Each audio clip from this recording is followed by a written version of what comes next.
Hello दोस्तों, कैसे हैं आप लोग? उम्मीद करता हूँ अच्छे होंगे, स्वस्थ होंगे। मैं प्रेम प्रकाश आप सभी का स्वागत करता हूँ मेरे यूट्यूब चैनल और फेसबुक पेज मैथ पूल पर। दोस्तों, अभी कोऑर्डिनेट ज्योमेट्री सेक्शन फार्मूला का सीरीज चल रहा है। उसी क्रम में आज का जो सेशन है वो रिलेटेड है सेक्शन फार्मूला से ही। आज हम लोग आपके टेक्स्ट बुक जो है आपका, उस टेक्स्ट बुक्स में जो भी प्रश्नावली दिया हुआ है उस प्रश्नावली का हम लोग एक क्वेश्चन सॉल्व करेंगे। आपका जो ये एक्सरसाइज नंबर 7.2 है, उसी का एक क्वेश्चन है, क्वेश्चन नंबर 7। इसको हम लोग सॉल्व करने का कोशिश करते हैं सेक्शन फार्मूला का यूज करके। क्वेश्चन क्या है देखते हैं एक बार। Find the coordinates of a point A where AB is the diameter of a circle which center is 2 minus 3 and B is 1 4। मतलब कि क्वेश्चन को सिंप्लीफाई करता हूं मैं। क्वेश्चन ये कह रहा है कि एक पॉइंट ए है, ठीक है, एक पॉइंट ए है जहाँ पे ए बी जो है वो क्या है, एक सर्कल का, एक वृत्त का डायमीटर है, व्यास है। ए बी जो है वो डायमीटर है, व्यास है एक सर्कल का। वो सर्कल जिसका कि सेंटर जो है वो 2 - 3 है, मतलब कि सेंटर का जो कोऑर्डिनेट है वो 2 - 3 है और पॉइंट बी का जो कोऑर्डिनेट है वो 1 4 है। इसको एक बार हम लोग ड्रॉ करते हैं, फिर आपको अच्छे से समझ में आएगा। ठीक है, तो ये आपका एक वृत्त है और मान लेते हैं ये आपका व्यास, यहाँ पे वो पॉइंट ए है और ये पॉइंट बी है। तो ए बी इसका व्यास हो गया, ठीक है, ए बी जो है उसका व्यास हो गया, डायमीटर सर्कल का। यहाँ पे अगर इसका ओरिजिन है, अगर सॉरी सेंटर है, इस पॉइंट को अगर सी मान लें हम लोग, सेंटर को सी, तो सी का कोऑर्डिनेट दिया हुआ है, कितना दिया हुआ है, 2 - 3। बी का कोऑर्डिनेट दिया हुआ है 1 4, ठीक है। और पॉइंट ए का कोऑर्डिनेट निकालने के लिए कह रहा है क्वेश्चन में। तो इसको हम लोग सेक्शन फार्मूला से निकाल सकते हैं। कैसे, ये देखिए, यहाँ पे कुछ वृत्त का कॉन्सेप्ट आपको यूज करना पड़ेगा पहले। तो आपका जो सेंटर है, सेंटर से जो ए सी जो है और बी सी जो है, दोनों इक्वल डिस्टेंस है, क्योंकि ए सी कितना होगा, ए सी जो होगा वो वृत्त के त्रिज्या के इक्वल हो जाएगा, ठीक है। वृत्त का जो भी रेडियस होगा उसके बराबर होगा, ठीक है। उसी तरीके से जो सी बी होगा वो भी क्या होगा, त्रिज्या होगा। तो ए सी और सी बी क्या हो जाएगा, इक्वल हो जाएगा। मतलब कि पॉइंट सी जो है, पॉइंट सी, ये लाइन ए बी को किस तरह से डिवाइड कर रहा है, इक्वली डिवाइड कर रहा है, ठीक है, इक्वली डिवाइड कर रहा है, ठीक है, इक्वली डिवाइड कर रहा है। तो हम लोग मान लेते हैं कि अगर ये एम पार्ट है तो ये भी क्या हो जाएगा, एम पार्ट हो जाएगा, ठीक है। अभी हम लोग फॉर्मूला देखते हैं।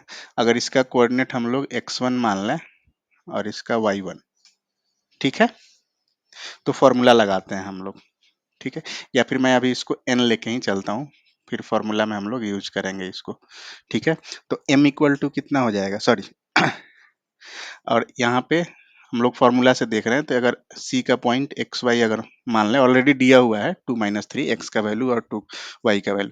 तो अगर x इक्वल टू हम लोग लिखेंगे, सेक्शन फार्मूला अगर यूज करें, तो mx2 प्लस nx1 अपॉन में m प्लस n, ठीक है। x यहाँ दिया हुआ है कितना, 2, तो 2 equal to mx2 plus nx1 upon में m प्लस n। अभी हम लोग देख रहे हैं कि m और n जो है वो क्या है, इक्वल है, m इक्वल टू n है। तो 2 equal to mx2 plus nx1, अब n की जगह m रख देते हैं, एक वेरिएबल कम हो जाएगा, mx1 plus m plus m। तो ये हो जाएगा 2 इक्वल टू mx2। अब x2 कितना है, x2 ये हो जाएगा 1, इसको x1 y1 माने हैं, अगर इसको x2 y2 मान लें फॉर्मूला के अकॉर्डिंग, तो x2 कितना हो जाएगा, 1 हो जाएगा। तो m into 1 plus mx1 upon में ये 2m, ठीक है।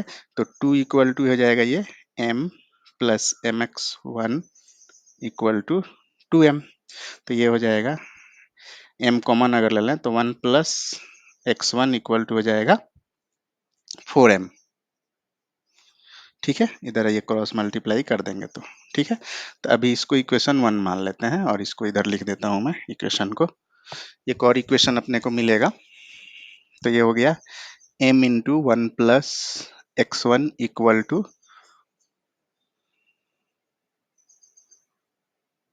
4m। ओके, इस इक्वेशन में अभी अपने को कुछ और भी सिंप्लीफाई हो सकता है। ठीक है, देखते हैं क्या सिंप्लीफाई हो रहा है। तो यहाँ से आप देख रहे हैं कि m और m कट जाएगा, तो 1 प्लस x1 कितना हो जाएगा 4, तो x1 इक्वल टू कितना हो जाएगा 4 माइनस 1, तो x1 इक्वल टू आ गया 3। ठीक है, तो x1 निकल गया। अभी अपने को क्या निकालना है y1, तो y1 भी, तो अभी हम लोग सेक्शन फॉर्मूला का दूसरा जो पॉइंट है जहाँ पे हम लोग निकालते हैं y equal to m y two plus n y one upon में m प्लस n, ये वाला यूज करते हैं।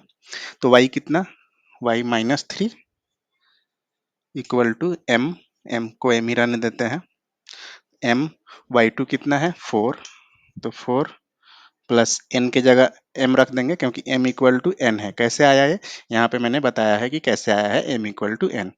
तो ये आपका y1 कितना है, y1 निकालना है और m प्लस m, ये हो जाएगा -3 equal to 4m plus, sorry यहाँ पे m मिस हो गया, my1 हो जाएगा ये, तो ये हो जाएगा my1 अपॉन में 2m।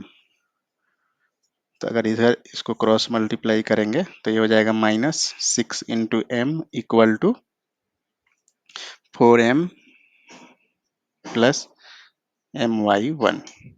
अभी ये हो जाएगा -6m, इधर m कॉमन ले लेंगे तो हो जाएगा 4 प्लस y1 के, ये m से m कट जाएगा। ठीक है, अभी इसको इधर सॉल्व करता हूं मैं।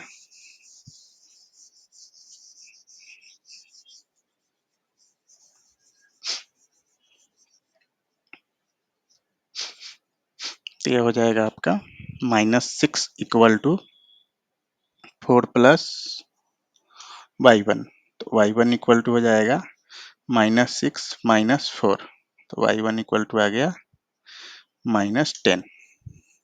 तो पॉइंट ए का कोऑर्डिनेट कितना आ गया,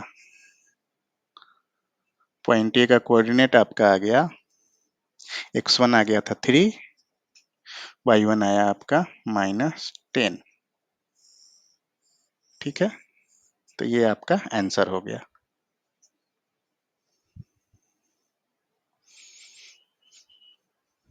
उम्मीद करता हूँ आपको ये क्वेश्चन ये क्वेश्चन का जो सॉल्यूशन है वो समझ में आया होगा। अगर कहीं भी डाउट है तो कमेंट सेक्शन में आप कमेंट कर सकते हैं। अगर आपको कहीं भी डाउट है इस सॉल्यूशन में तो मैं कोशिश करूंगा कि उसको फिर से एक्सप्लेन करूं आपको।